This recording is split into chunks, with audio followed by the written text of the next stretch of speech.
Nous sommes en permanence en relation. Or, en parallèle de ça, ce qu'on a constaté, c'est qu'on apprend des tas de choses dans la vie. On apprend à parler, on apprend à marcher, on apprend à communiquer, on apprend à lire, à écrire, à conduire. On apprend également nos métiers. Bref, on apprend tout en permanence. On apprend également le management, même si cela ne va pas encore de soi. Pourtant, il y a deux domaines sur lesquels on n'apprend pas grand-chose et qui pourtant prennent toute notre place, c'est d'être parent ou c'est d'être en relation. Eh bien, figurez-vous que d'être en relation, ça s'apprend aussi. Les relations humaines peuvent également être décrites selon 3 dimensions. Je vais tout d'abord vous expliquer comment est-ce que cela se passe au cours de notre existence. Et puis, je ferai un parallèle ensuite avec le monde de l'entreprise. Il y a 3 grandes étapes qui sont marquées par notre existence. Il y a tout d'abord notre naissance. Nous allons naître. Période qu'on va qualifier de 0 à 2 ans.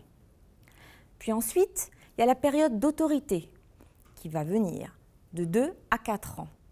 Et ensuite, une période d'ouverture où là, on va être davantage dans les émotions. Période de 4 ans à 6 ans. Nous naissons et ce qu'il va importer dans cette relation, qui d'ailleurs est la première relation humaine que nous allons avoir, et la seule à ce stade, c'est l'inclusion. L'inclusion du fait d'être inclus. Qu'est-ce que cela signifie? Cela va signifier le temps que nous allons passer avec notre entourage et en particulier avec nos parents, nos frères et sœurs si nous en avons.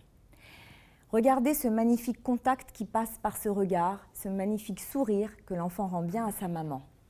Donc l'inclusion, cela va être les contacts que nous allons développer ensemble. Par ailleurs, qu'est-ce que c'est ces contacts? Eh bien, nous le savons tous, c'est le temps que nous consacrons à notre enfant et l'attention que nous allons recevoir ou donner à notre enfant. Ce sont tous ces petits rituels de berceuse qu'on va chanter, ce sont tous ces moments passés avec l'enfant où on va chercher à l'éveiller, où on va jouer avec lui, on va le stimuler. On va parler donc de contrôle. Et vraisemblablement, cette petite fille n'est pas dans l'obéissance. Il y a des enfants plus ou moins dociles, mais ça n'a pas l'air d'être son cas. De quoi s'agit-il de 2 à 4 ans? De 2 à 4 ans, nous allons parler d'autorité. À quel degré je vais d'abord conduire ma vie et à quel degré je souhaite obéir. Le degré auquel je souhaite conduire ma vie, vous allez me dire 2 à 4 ans, c'est un peu jeune pour conduire sa vie. Or, très souvent, et à l'école, on constate déjà les enfants qui ont plutôt une posture de leader et d'autres qui ont plutôt une posture de suiveur. Très jeune, déjà, cela se manifeste. À quel degré je souhaite obéir? Là, l'enfant va se positionner face à l'autorité parentale ou bien scolaire. Il va recevoir des consignes de ses professeurs également. Et cette autorité, jusqu'où il va aller? Et là, c'est la période où, vous savez, pour ceux qui ont des enfants, c'est la période du non. Non, non, non, non, non, non, non, non, non, à tout ce qu'on va demander à l'enfant. Simplement parce qu'il souhaite regarder jusqu'où il peut aller dans sa puissance et jusqu'où il souhaite obéir à ses parents. Entre 4 à 6 ans, la relation va être principalement centrée sur l'ouverture. Qu'est-ce que l'ouverture? C'est l'expression des sentiments, l'expression des émotions. C'est l'amour, l'affection, mais ça peut être aussi la jalousie ou la rivalité. Vous voyez ces magnifiques enfants qui ont un regard complice, enfants que nous avons tous été dans ces merveilleuses cours de récréation avec cette phrase qui va tant nous parler à tous et qui va vous parler à tous. Tu es amoureux, il est amoureux, parce que nous allons commencer à exprimer nos émotions. Ou bien également des rivalités, ou bien également des jalousies entre camarades de classe. Dans le monde de l'entreprise, il se passe exactement la même chose. Nous allons tout d'abord avoir une première étape que l'on nomme l'inclusion. De quoi s'agit-il? Le degré auquel l'équipe, l'individu souhaite être en dedans de l'équipe ou en dehors. Inclus versus exclu. De quoi parle-t-on lorsque nous parlons d'inclusion? Eh bien, est-ce que les membres de l'équipe s'écoutent, se respectent, s'accordent de l'attention? Si un individu a un besoin d'inclusion bas, Il rentre au bureau le matin, il ne va pas dire forcément bonjour à tout le monde, ni accorder de l'attention à tout le monde. Il va plutôt avoir tendance à fermer sa porte lorsqu'il rentre au bureau, travailler seul et aimer sa solitude. Il ne va pas accepter toutes les manifestations de la vie de l'entreprise. Il va les sélectionner. S'il y a trop de réunions, il va trouver ça barbant, il risque d'arriver en retard. Et puis de ne pas être très investi lorsqu'il va arriver à la réunion, voire distrait. Je vais prendre les deux polarités à chaque fois extrêmes. Si une personne a un besoin d'inclusion élevé, eh bien, c'est tout le contraire. Elle va saluer tout le monde en arrivant, accorder de l'attention à tout le monde, laisser sa porte ouverte, avoir un agenda blindé parce qu'elle va être dans le contact en permanence, rechercher l'interaction avec l'autre en permanence.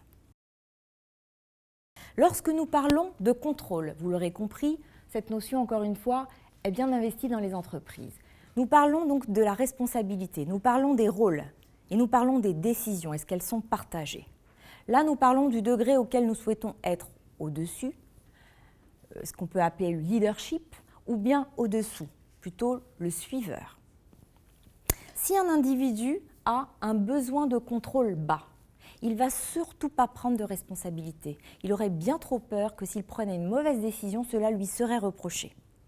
Donc il va plutôt avoir tendance à vraiment suivre le mouvement, à ne pas prendre de responsabilité ni de décision. Il peut prendre du retard même dans son travail. En revanche, si une personne a un besoin de contrôle élevé, eh bien là, il va contrôler, planifier, diriger, peut-être surcontrôler. Il va prendre des décisions pour tout le monde, pour lui, mais pour les autres. C'est quelqu'un qui peut peut-être prendre même trop de responsabilités. Je ne sais pas si ça parle à quelqu'un. Et à force de prendre trop de responsabilités, qui peut être victime de burn-out. Mais il ne veut tellement pas que les autres le dominent et de peur d'être dominé qu'il va influencer les autres en permanence. Eh bien, l'ouverture, c'est est-ce que les personnes s'apprécient sur le plan humain ? Est-ce qu'elles s'écoutent ? Est-ce qu'elles sont confiantes et ouvertes les unes les autres ? Est-ce qu'elles partagent leur vérité, c'est-à-dire leurs opinions, leurs émotions, même si elles ont une opinion différente ?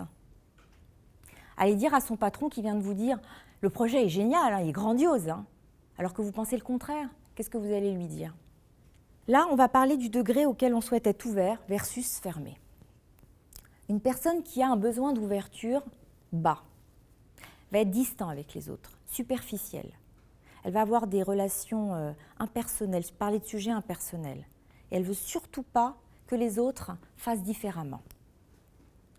Au contraire, une personne qui a un besoin d'ouverture élevé, alors va parler, raconter sa vie à tout le monde, d'un point de vue personnel, d'un point de vue professionnel. Il va chercher l'approbation des gens.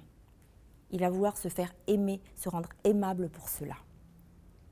Et il souhaite que tout le monde en fasse autant avec lui. On a tous une préférence pour avoir un certain nombre de contacts, on a tous une préférence pour avoir un certain nombre de contrôles, et puis on a tous une préférence pour avoir un niveau d'ouverture. Et en cela, tout va très bien.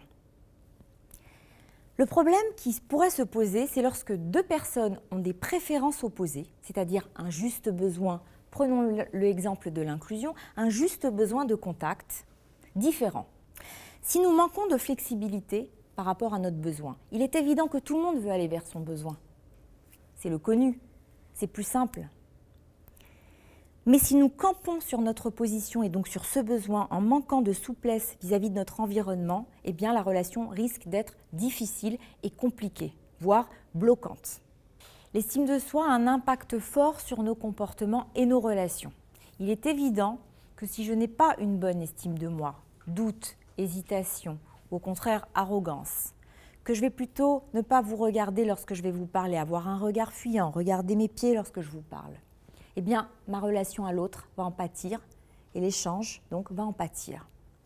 Si au contraire, je me sens confiant, si au contraire, j'ai une bonne estime de moi, si je parle avec assurance, mais que je suis simple, que je suis juste, que je me fais confiance par rapport aux événements qui arrivent dans ma vie, que j'ai une flexibilité, une souplesse, eh bien, ma relation également va en pâtir dans le bon sens. Et donc, la relation forcément changera. Comment avoir une bonne estime de moi et ne pas avoir une bonne estime de vous ? Je ne me sens pas dans le défi avec vous. Comment avoir une mauvaise estime de moi et une bonne estime de vous, cela est difficile. L'estime de soi, c'est le fait d'être qui je suis. Nietzsche nous disait « deviens qui tu es ». Si je ne suis pas la personne que je pense être, je n'aurai pas une bonne estime de moi.